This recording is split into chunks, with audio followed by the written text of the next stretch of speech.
ปูโรแซกระปูทำชนะอังกฤษป่ะ สุดยอดตัดสินใจโอ้นี่หน้าตาจะเป็นแบบนี้ได้นี่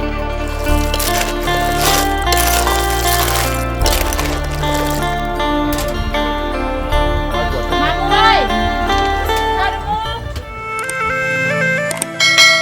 สบายดีทุกคนสบายดี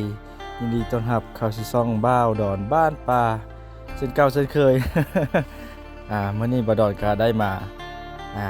เยี่ยมยามพ่อแม่อยู่ที่บ้านห้วยซานเมืองเสียโปดแข้งสวรรณเขตนั่นนี่แหละ ในการวันนี้แม่นเขาจะพาทุกคนเข้าไปเลาะเบิ่งตลาดลาวบ้าวทุกคนที่อยู่ใกล้กับบ้านบ่าวดอนอยู่นั่นแหละประมาณ7 ลักทุกคนเลยว่า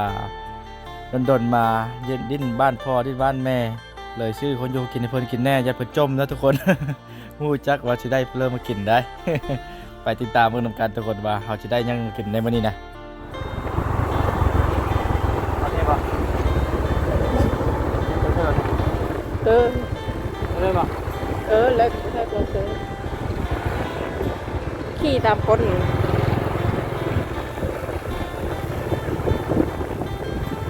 อ๋อการก็จะ ผูกไปจอดทางหน้า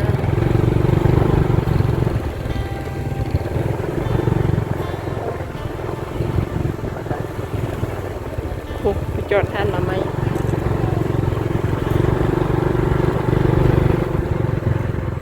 เขาฮอดตลาดแล้วเขาก็จะได้ย่างเลาะตลาดเวียดนามย่างไปเลยทุกคนบ่รู้จักว่าสิซื้อหยังกินได้ เป็นตาสะอ่อนเลยทุกคนการอยู่การกินนี่เป็นผักเป็นหญ้านะป้าตาสะอ่อนเลยทุกคนเลยสะอ่อนอะไรมีแต่แนวแซ่บๆมาทุกคนเอ้ยแล้วก็ตลาดเวียดนามนี่ก็เป็นตลาดหนึ่งนะที่ใกล้กับชายแดนทุกคนส่วนร้ายนี่ยามแรงๆนี่ป้าถ้าพี่น้องเราเอาพากันมาซื้อของอยู่ของกินอยู่ตลาดเวียดนามเพราะว่าส่วนร้ายตัวแรงนี่เพิ่นจะเอาของกินมาขายก็คือว่าอาหารทะเล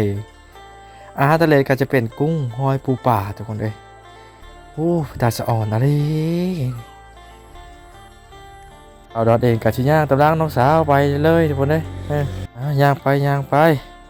โอ้โหว่าน้องสาวจะซื้อยังเด้มือชื่อพ่อจะมากินเด้พี่ได้ยังทุกคนติดตามไปนำกันทุกคนบอดอนกับบอได้เคยเข้าเวทจักเธอได้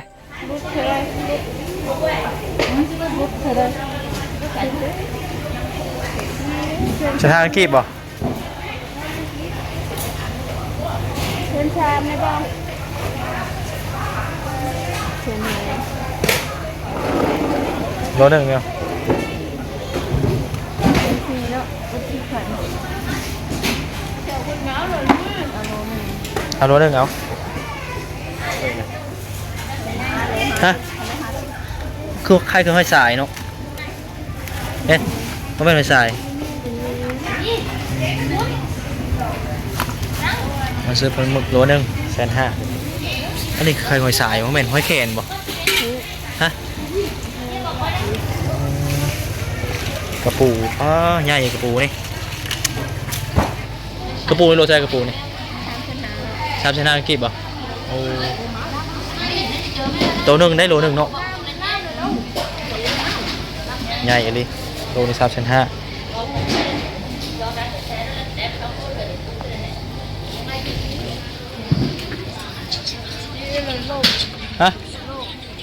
เนี่ยโลจำแจ้วเลยโลจำแจ้วเลย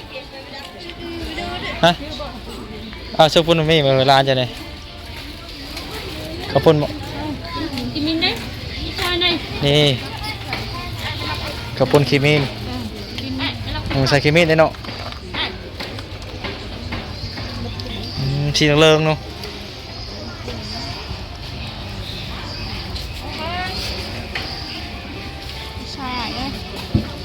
10,000ป่ะเนี่ย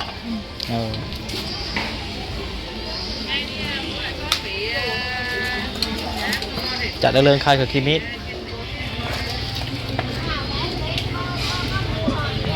ไม่ยากอันนี้เมนออนเมนด่างซื้อนี่ก็ได้อย่ากิน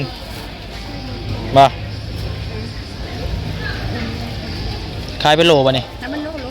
โล30กันกี่บ่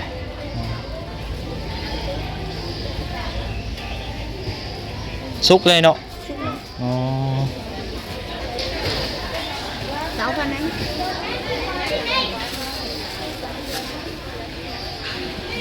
ผักนี่ไม่ได้ผักสดเลยหน่อไม้อาหารการกินผักหญ้ากาไทยโอ้กาสะอ่อนงามเลยหมดเลย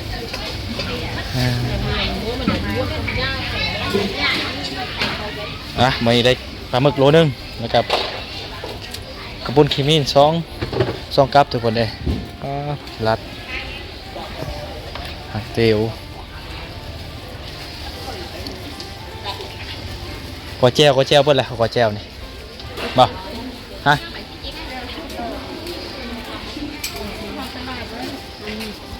ชื่อตลาดเลยกินแบนล็อกอันนี้แจ่ได้นี่แจ่ระบังว่าแม่นแจ่แท้ปลาแห้งปลาแก้ว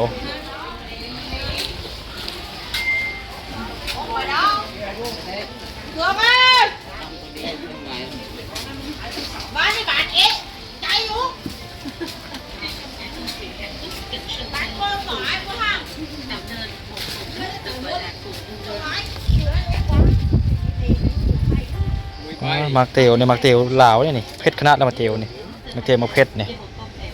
ซื้อโบเนี่ยบ่ฮะมือแจ่วบ่ผักกะหล่ำชีอิดนี่เนาะผักกะหล่ำโฮผักกะหล่ำกะปิแล้วก็โฮโบใหญ่เป้านี่ส่งกับปั้นลุยจักมากงานเนี่ยทุกคนเด้หลายชนิดนี่โฮเครอทเนี่ยมีมะเขือมะอึผักโบเป็นกระสอบผักโบนี่กาซอนตัว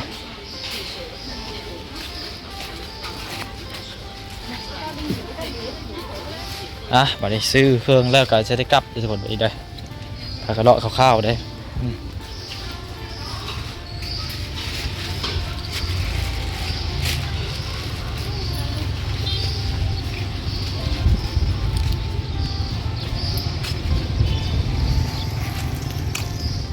อยู่ตลาดละบ่าวเพราะว่ามันใกล้กับชายแดนเราลาวเด้ประมาณ7 กิโลเมตรทุกคนสุดท้ายคนลาวจะเข้าซื้อลายทุกคนเด้ของกินมาลายครบสุดเลยทุกคนเด้มีทั้งปลาหมึกกุ้งหอยปูปลาผักหญ้าผักโบผักหอมผักเตียวนับจากอยู่ของกินทั่วโอ้ลายทุกคนเด้มาฮอดเถอะแล้วทุกคนเลยซื้อมักเตียวแน่แล้วก็ผักโบแน่มักนาวทุกคนแนวเฮ็ดนี่ปลาหมึกโลนึงเวียดใส่ขีมีนเห็นทุกคนส้มขีมีนตามบนโอ้เชนมูเชนมูเลยเป็นลำจับแล้วโบ้เจ้าก็ตุ้ยพอหน่อยเนาะตุ้ยนะเจ้าเนาะโอ้ไปอ้อยืนเงาะเนี่ยไปเวทย้ำไม่เวทแห้งหึ้งแต่เก่าจ้อยทุกคนเลยเลี้ยงลูก8 คนผู้เดียวเลี้ยงเกณฑ์บัตรไฟฟ้าเกณฑ์บัตรนี่โอนเย้กับหัวหม้อมอยากกินนี่กินลูกกินหน่อยพ่อพ่อน้อยกันเจอติ๊กเนี่ยมีแบ่งให้พ่อมีเท่านี้กินได้เลยปะมึงไงโลจำเจียวเอาโอ้ได้ไล่ไปเลยเนาะโลนึงนี่ได้ไปสาวตัวนี่ได้ปลาหมึกน้อยปลาหมึกน้อยเนาะกิโลอะไรจะตุ้ยมีทั้งโนดมาแน่4 โลจำเจียวอันนี้เป็นห้อยสายได้นี่ห้อยสายมันเอาเก็บตามน้ำเสียมาเนี่ยห้อยนี่ใหญ่ทุกคนเลยใหญ่โซล่ามันจะอยู่ตามหาดทรายได้นี่ได้อันนี้มันรู้จักไล่แบ่ลูกนี่มันไล่เอารู้จักไปไล่ตัวไดโนป๊อบนี่วัดละแบ่เปล่าบ้านเลยล่ะมันลักมันไล่มือคออันนี้จะเป็นน้ำต้มที่เขาจะโลปลาบึกใส่กับโฮจิไข่ได้ทุกคนเด้นี่กดแล้วครับพอดีเลยครับจุ่มเลยได้นี่โลได้แบบนี้ได้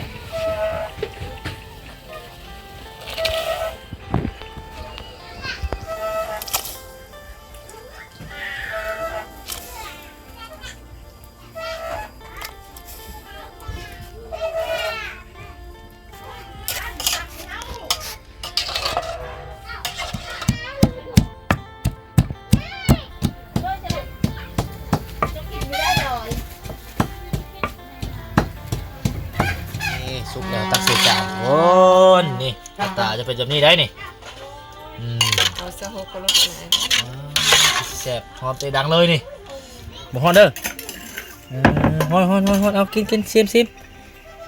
มดูนี่เอาให้น้องเอาซิมมาดูไปบัดนี้ไปเป็นจังได๋แซ่บบ่ความอยากโทรเลยยังบ่ทันแล้วได้นี่ไดเอากิน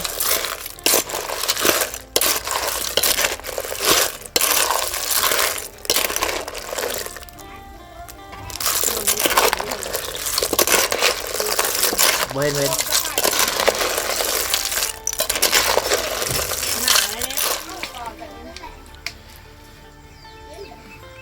โอ้10ปลายคนผมนี่4มื้อน้องสาวเฮามานี่ทุกคนเอ้ยนี่หอมปากหอมคอบาดอนแล้วมันก็น้ำลายไหลแม่เอ้ยมาติดเขา มาเด้อเข้าเด้อมาเด้อ มาอีก นับไปกับพัดลมแน่เอาตกมายายมา บอกกินกินนะมาโปเป็นตาแซ่บทางเขานะไหม เอาพอมาพวก เอามาเข้า เอาแม่เข้าแม่ มาไม่ถูกเลย มาเด้อลานจะนี่ โอ้ได้ เธอรอบแม่ มากินเองเนี่ยมันจักเอามา เธอเล่าไปหน่อยอ่ะ ไปเลยของเขานะไปกินมาเร็ว เอามาเด้อทุกคนกินข้าวกันเด้อมานี่ข้าวแซ่บข้าวแรงมาเนี่ย ไปผัวไป เนื้อเจ้า โอ้ กินบ่ มาดิแม่ เมื่อไรอันนี้ลูกลอยปลาดอมพุทธิซี่ยูน้ำยาเต็งซอยทุกคนเลย โอ้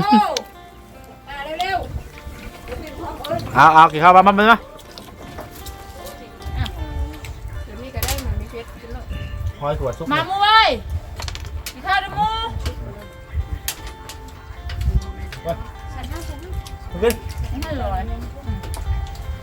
ถ้าไอ้มันมีงั้นหนูมีแก่มีอ้าเอาไป ใหญ่ด้วยนี่หอยจะ ไว้ไงมีอ้าฉันหลบ เข้าลูก จะรีบเชื่อมั่น เอาปากต่อลูก